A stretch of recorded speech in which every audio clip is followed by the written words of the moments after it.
Starting a business looks exciting.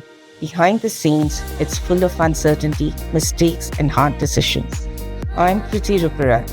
On the Business Blueprint podcast, entrepreneurs share their highs and lows and how they practically applied real business school lessons while building their companies. This is real conversation and practical learning. Welcome to the Business Blueprint podcast.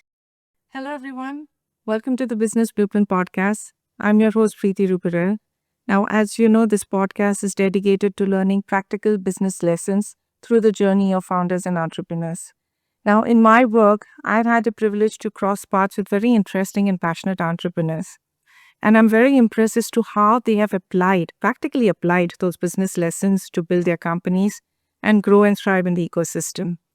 Now, for this episode, we decided to focus on strategic partnerships and learn how collaboration can be leveraged to grow your business. So let's be honest, in today's environment, we will not say it's competitive, it's collaborative. We are not working amongst competitors, it's the contemporaries. No business can be a one-woman army or a one-man army. You have to partner with the right ecosystem players and stakeholders so that you can build your credibility, increase your capability, access new networks, and access new markets as well. And today I have two very interesting guests here with us. They are business partners and they support entrepreneurs to explore partnerships when they are entering a new market such as Canada. And I've had the privilege to see them grow their business, and it's impressive how they have a pool of ecosystem players as their partners. We have with us Devrup Mitra and Abhijitt Sankar. They are the co-founders and managing partners of Mitra Venture Studio. Now, Devrup, so he helps global entrepreneurs build and scale startups in Canada. And with a background in technology law and cross-border advisory, Devrup focuses on helping immigrant founders navigate the Canadian startup ecosystem and bring their ideas to market. And Abhijitt, so he has over 2 decades of experience in corporate law, commercial agreements, and regulatory advisory. He works closely with founders to structure businesses, partnerships, and legal frameworks that support long-term growth. So let's have a conversation with Devrup and Abhijitt and learn about their journey on strategic partnerships and strategic alliances. Devrup and Abhijitt, welcome to the Business Blueprint podcast. Thank you for the introduction, Preeti. Thank you. Okay, so first and foremost, before we talk about the strategic partnerships theme, we want to know, how did you both meet? How did you decide to become business partners? And one more question I want to add. What is the origin story of Mitra Venture Studio? And why did you both decide to start this particular business? So we both have, both Abhijitt and I have a law background. We've worked as lawyers for over a decade. And before we came to Canada, like I already had like 15 years of work experience as a lawyer, and Abhijitt had close to 17 to 18 years of work experience. But we worked in different domains. So I was more, my experience was more into intellectual property and information technology contracts. I've been a lawyer with multiple, software companies in an in-house capacity. So that's where my experience comes from. And while Abhijitt's was more insolvency, corporate restructuring, and then he's been a litigation lawyer for quite some time. But then when you come to Canada, you have to get relicensed, and that in itself is it's an endeavor, because you have to take challenge exams, because while you started law, but law is very jurisdiction specific. Then we started studying. We actually met when we decided to take the challenge exams. So we were both allocated, between 5 to 6 exams each. And then he was looking for someone who could, give him information about, how to go about the exams, how to navigate through these papers. And then that's how I texted him on a public platform. And that's where we really got in touch, and And we ended up studying together for all these challenge exams. And that's where I think the bond developed. And we decided to also take the bar exam, but we could not because we had this business opportunity that was, knocking our doors. So we decided not to move forward with the bar exam and pursue like a business. So that's how this was done. So while we were studying actually, so we over a period of time we realized like we share the same common values, integrity, and the thought process to build something which is more structured and which would be helpful to immigrant people, like immigrant entrepreneurs or immigrant professionals, and which will lessen the burden going forward, like in the journey forward. So that's what like we realized, like we have that commonality, and eventually it converted into the partnership. So the partnership per se wasn't a big bang moment. It just happened organically, I would say, brick by brick. So and that's how it was. Okay, this is very interesting. You all, both of you being immigrants, you can actually empathize. Like, what is the journey for the immigrant entrepreneurs here when they tap into new markets such as Canada? Now, our listeners here, some of them may not be well versed with the concept of venture studio. So, can you explain what does Matrix Venture Studio does, and how is it different from a business incubator, accelerator, or a consulting firm? Like the concept of venture studio is that for any company that wants to like scale, a venture studio would step in to act as like a it'll act as like an operation. It'll act like an operational arm, right? Like we will make sure that if that team needs IT support, then we are able to offer that service. If they need marketing strategies, we are able to help them with that.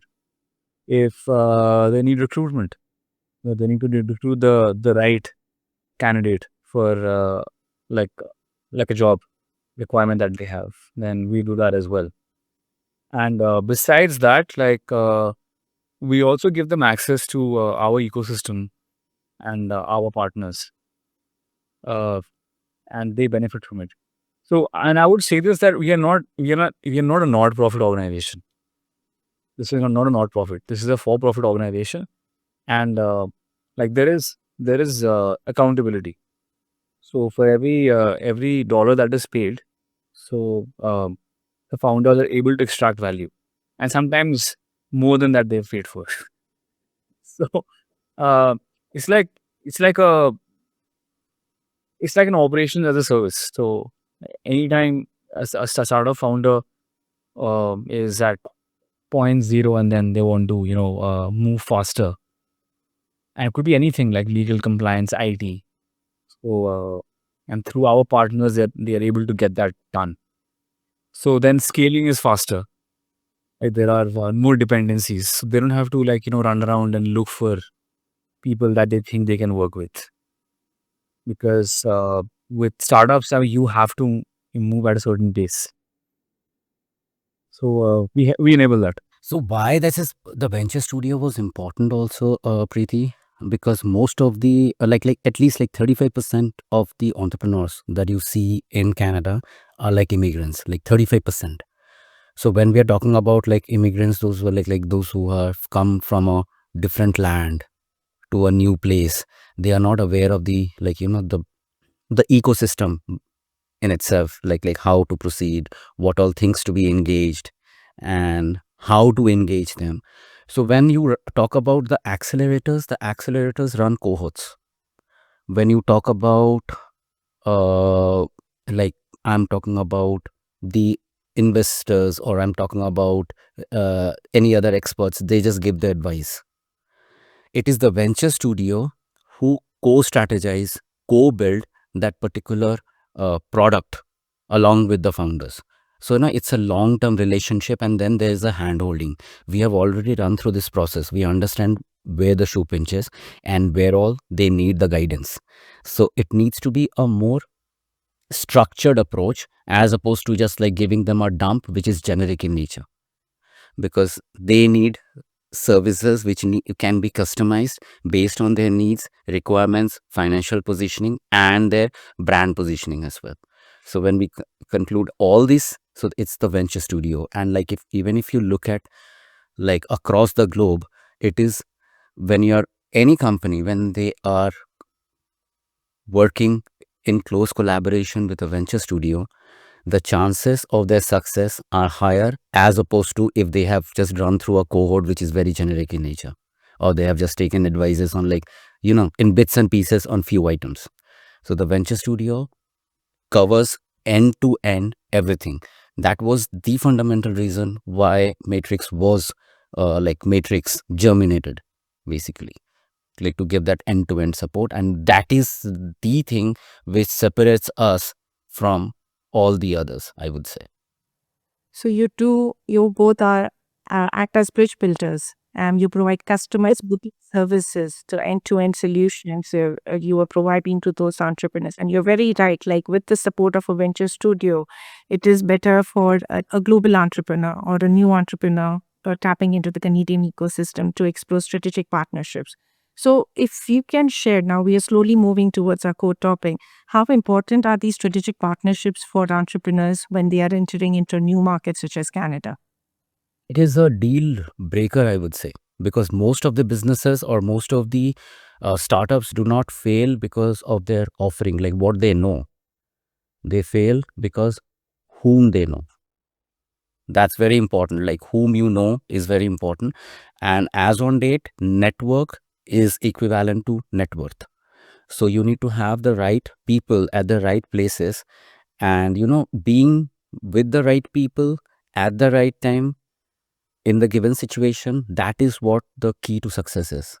Just having a great idea, and possibly the advisors and everybody on your side, that's good.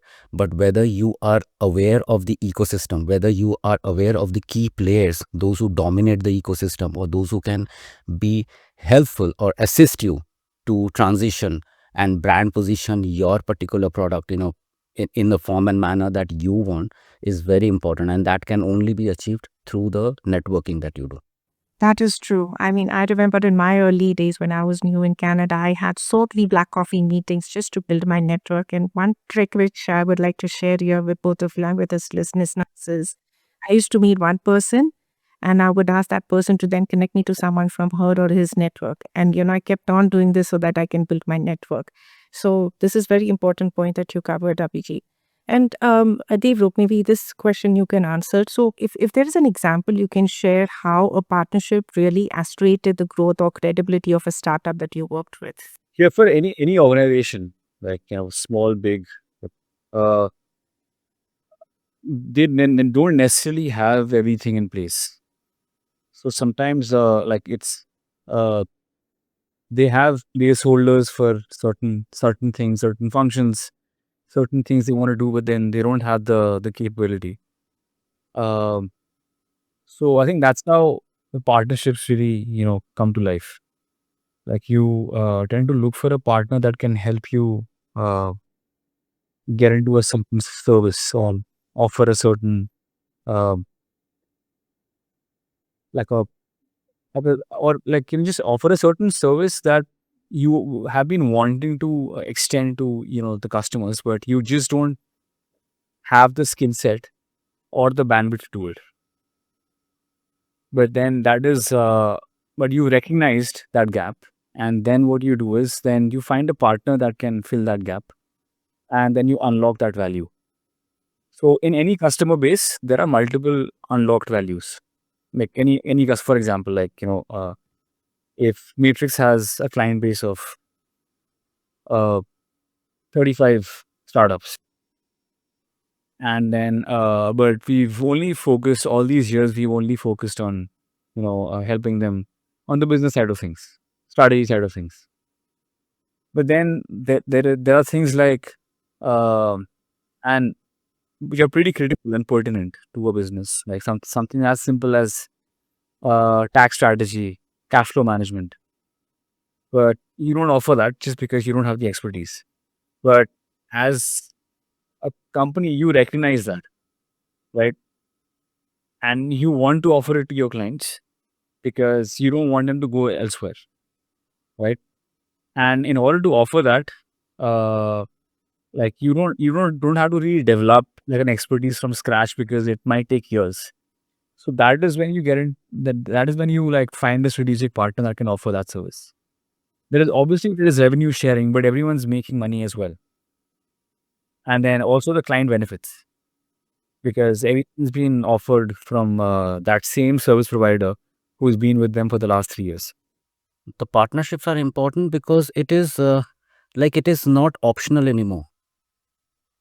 Actually, that is the oxygen for any startup, because for various reasons, their brand positioning or their company structure, or for that matter anything that we talk about, it always needs to be validated by a good partner. And when you have secured a good partnership, like a relationship with a good partner, be any support that they get, maybe funding, could be a relationship with any government agency, or anything that is happening, that can only happen when you have a good solid network and a partnership already in place. When there is already an existing partnership from Canada, even if it's one for a maybe for a pilot project, that gives further validation for the future investors to not be hesitant to invest or pitch in for a partnership for that startup. So that initial validation is very important, and that can only be established, when you have already an existing partner who's already been operating in this ecosystem. And do you have any examples to share? You don't have to share the names of the companies. So, any successful partnerships that you have been able to matchmake, and it has helped them to pay forward to tap opportunities in Canada? Okay, so here's the thing. So there's like we have worked with like numerous startups, and there was one startup which was a pilot project, of course. So the idea was like it was all good, but like they needed strategic partnership from the standpoint of funding, because they needed more runway money, and the product was very good. The brand positioning was pretty neat as well. What was lacking is just having that right partnership which will give them enough, like elbow movement room to further grow. So that's when we connected them with one of the I would say the investors, and they really liked the product. And based on the deal size and the structure that we prepared, it went through pretty well. And as on date, those guys are clocking in about, like, in the first year itself, they have clocked in about like close to 60,000 USD. So which they could not have done if this particular strategic partnership would not have been established. And through that strategic partnership, the investor who pitched in, that gave them the initial validation. That was the initial validation for the entire market, actually. Based on that validation, and based on that particular assistance, there are many others lined up now to at least initiate the conversation with the founder. So, your one matchmaking helped in creating a positive domino effect for your client. That's very impressive. Absolutely, and that's how it works. That's how it works pretty much. So and that's why it's very important, at least in the startup ecosystem. Like uh, if you want to really scale your company, then you need a strategic partner. You need partnerships. You need the right networking on your side in order to, in order to scale your company. If you want to just have a just launch a product without any vision of like where do you want to envision your product like to reach after a particular point, then you can pretty much do it all alone, figuring out the nuances of the ecosystem, understanding how the networking works and everything. But if you really want to scale your business and for a long term, then you need to, first thing that you need to identify is who are the valued partners. That is true. So, now when we talk about who are the valued partners, it means that you do come up with parameters. You have your own parameters to understand whether there is real alignment for a potential collaboration. So, what are those parameters or signals that you look for a potential collaboration instead of just sounding it impressive? Okay, so fundamentally, I would say the fundamental thing is the intent. The intent is to just whether the intent is to just establish a company or whether the intent is actually to scale something which will be for the larger good of the people or the audience or your target audience. So that is the main aspect that we look into. Then also most of the startups do not fail because of their offering. They fail because of their process. So that's why it is always said, like, you don't rise to the level of your goals, you fall to the level of your systems. So if the structure isn't right, and even if the brand and the product in itself is excellent, then also the chances of it succeeding are slim. So you need to have that structure in place. So we look into those aspects, like whether there is a proper structure in place, whether the intent is very clear, like what does the founder really wants to do with that product, where does he see himself along with us, along with the partnership, where does he see himself reaching after a particular stage, maybe 2 years down the line, 3 years down the line, or 5 years down the line.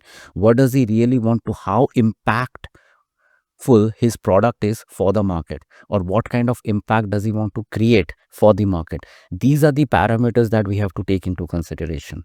And also one thing for the startup owners, also very important, that they need to be more flexible, where they engage into the rigidity and like because they are coming with a particular mindset from a different region altogether. That structure, that mind, the mindset and everything may not be aligned or fit in well with the ecosystem that is there prevalent in the North American ecosystem. So which is why, they need to be flexible as well. They need to be receptive to the advices as well. So these are the things we look into for any founder or partnership that we collaborate. So when we talked about the parameters that it's possible for a potential collaboration, what do you think are the early red flags that founders should know that the partnership may not work out? Yeah, in our experience, there's never an ideal situation for a partnership. Um, like we've often believed in, the policy of, extending what we have first and then asking for something. Never has been a situation where like someone's, walked up to us offering something. It has never happened. Like I'm pretty sure there are other founders who experienced it, but we've been in business for the last 6 years and we've never experienced it. So no one walks into your door like, offering something. So like for a new business, it's it's harder to expect someone to walk into you, walk through the doors, handing over something to you. If it's an older business, it's easier because then whoever's walking through the doors has a lot more to gain. And that's the reality. For a smaller business and for someone who's just been in business for the last 5 years, well, they really have to start reaching out to people and they have to be like overly benevolent and extend what they can because they're just starting out. And then also at the same time, uh, that is how you would build alliances and partnerships. That's the only way to do it because unless you get your name out there, like people don't really see the value because because you're not yet a global brand. Because if that was the case, then uh, people would just walk into, just would give us a call. They would rather chase us rather than we chasing them. So that is the reality of partnerships and collaborations. Like as on date, that's what it looks like. So you have to offer twice before you can ask for something. There are certain things that in this particular relationship that both the parties needs to understand is that, like, there needs to be shared incentives, there needs to be clear communication about what are the expectations and where do they want to, how do they want to proceed and where do they want to reach. So there needs to be very clear communication around that. And the fundamental thing is the long term mindset, because if they are venturing with a with a studio, with a venture studio, and they do not have that intent of long-term mindset, then it is any which way not working out. Because the idea for us is to partner with a startup or with a founder who has who has long-term vision. So these are the, I would say, the items which actually helps to align better with the founder. Because before you deep dive into the the finances, the offering, or like how can you pivot with the product, or like how would you like to brand position yourself and all that, this thing comes in first, like having that like the long term mindset, having the shared incentive objective in mind. These are the things that plays the fundamental role. Rest, everything follows. Because if the idea, if both the parties, like both parties win only when the others win, and when the others win is the target audience, when they are getting something out of it, like they are getting something really beneficial out of it, and that is what alignment is. Otherwise it's just like it's just like we are just building paper tigers. So basically, it's the intention to continue with the business, having long-term relationship, a mutually beneficial relationship with your partner. Those are the key signs to continue. If those intentions are not matching, then those are the early signs, red flags that founders should keep in mind, right? When they are exploring partners. And the shared incentive as well, Preeti, and the shared incentive, because like that's something, like if the founder is of the idea that he wants to only profit and not to offer something really valuable to the other partner or to the target audience, then any which way it won't work.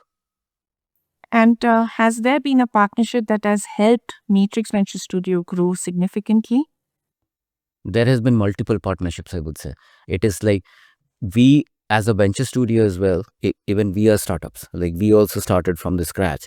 So we needed to build that network, we needed to build that trust amongst our partners and amongst our network in order to grow actually. So I would be personally, I would say, like it would be not right to just name one person or like one organization. There are multiple organizations, those who have helped us to reach wherever we have reached. So those partners are from our investors, ecosystem players. So I would say when you're talking about partnerships from the advisory or from the venture studio standpoint, what you need is, market experts, advisors, and brands, those who have already established themselves, maybe in a particular item. Like maybe somebody would be great with marketing, maybe some particular organization would be great with funding and fundraising, so that may be there, but like that, whatever their offering is, that should be also aligned to our business model. that's true.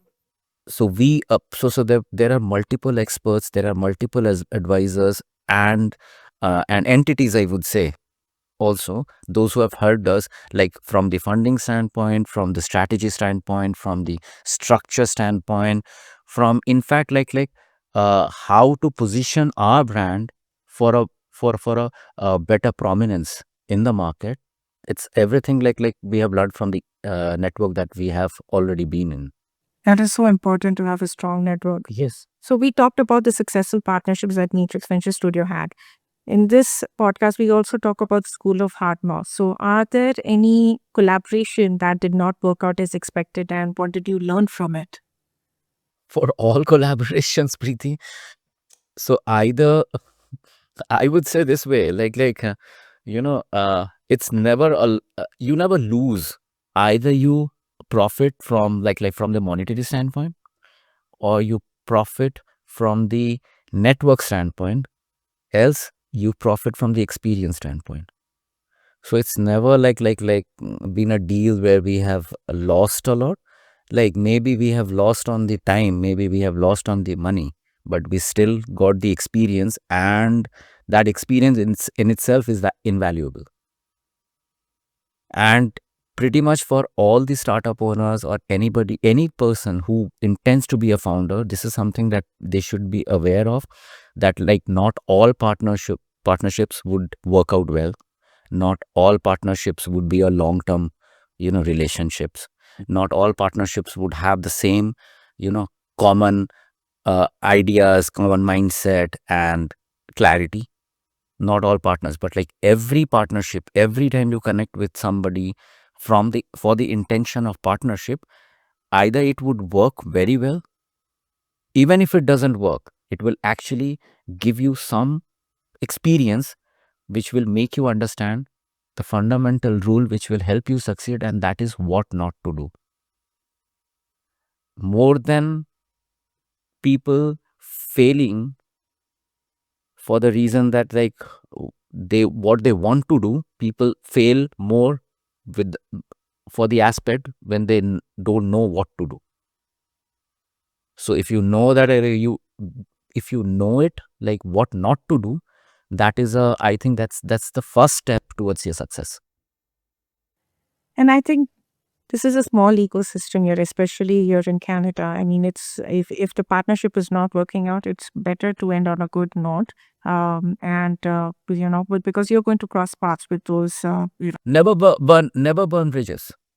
Never burn bridges. At least like possibly this partnership was not supposed to happen or like give you immediate benefit right away, but this partnership may eventually uh benefit you in the long term or maybe sometime in the future. So never burn bridges, I would say. But like if you think this particular partnership isn't working out right away, it's best that you learn from that experience and try to just like work with other partnerships, at least for the time being, till this time relationship or this particular partnership either has matured or it has reached to a point where both the parties see some beneficial interest in it. that's true. Now, because we don't have much time here, so one key question that I want to ask both of you is, if you could share 2 or 3 practical steps that founders should take in exploring partnerships. Like if you would ask me, I would say check, do research of the right chambers of commerce and board of trade to connect with the potential partners who are the members there. So that could be an insight from me. What would be a suggestion or methods of wisdom that you both can share on how founders can explore partnerships with the right players? So if you're specifically talking about the Quado ecosystem, like at least like there are 10 to 15 events in a week, if not more. Um there are several communities, and every every new and old incubator or DO, they try and organize they try and organize meetups and bring in stakeholders. So there's a lot more exposure than there is at this point as opposed to 5 years ago. So the best way for like any founder to find a strategic partner would be through these events.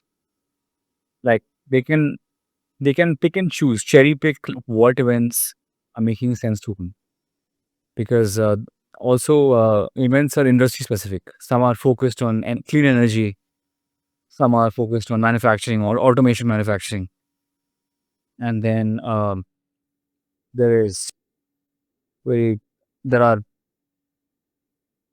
ones that are focused on marketing and go to market strategies. So again, if the founders are able to cherry pick in terms of what they need and what they want at that point, um, they can get a lot out of this.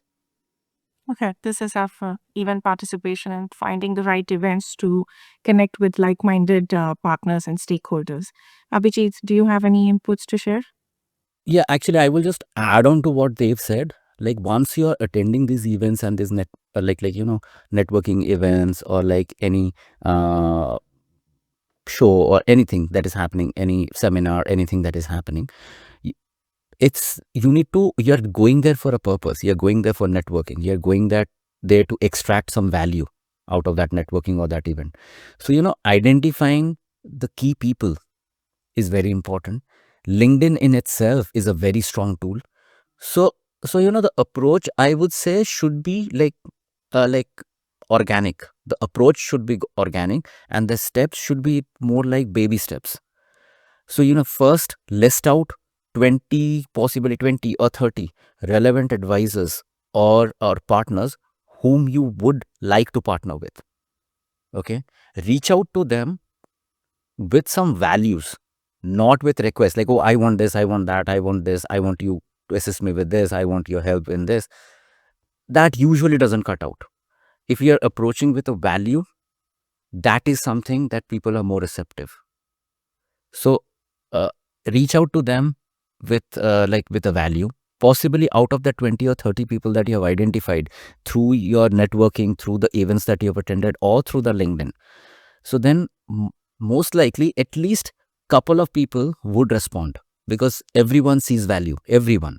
Okay, when you see people responding, then try to, at least from that particular set of people, try to establish and finalize one strong partnership. That's how organically it will grow. Like, you sending out or reaching out to 30 people and 40 people and expecting all of them would be responsive and all of them would assist you in a particular manner, that does not work. But like, once you start filtering these things, and when you've identified that one particular organization or a person who would be helpful to you, that one person is helping you already, and you have connected with that person because that person is already aware of the ecosystem. So that person, one, becomes comfortable with your value. That one partnership will help you build more partnerships. And that's a domino effect that we talked about earlier. That is very true, Abhijitt. Very true. So, but like, these are great insights both of you have shared, and really happy that you could share your important lessons on strategic partnerships and alliances with our listeners. And our listeners, if you would like to connect with Devrup and Abhijitt, I'll be sharing their LinkedIn details as well in the description. Feel free to reach out. Definitely follow them because they post fabulous content on entrepreneurship and ecosystem. So I really enjoy your content. So thank you so much, both of you, for giving your time. And Thank you. I look forward to continue working with both of you. And to our listeners, if you find this podcast helpful, please subscribe to the channel. This podcast is being streamed on YouTube and on Spotify. And if there is any observations or feedback you would like to share, please feel free to do so. I'll also share my LinkedIn details. I'm very happy to connect with you. And thank you for listening to the Business Blueprint podcast. So keep building, keep learning, and keep creating your business blueprint. Have a wonderful day. I'll see you all in the next episode. Take care.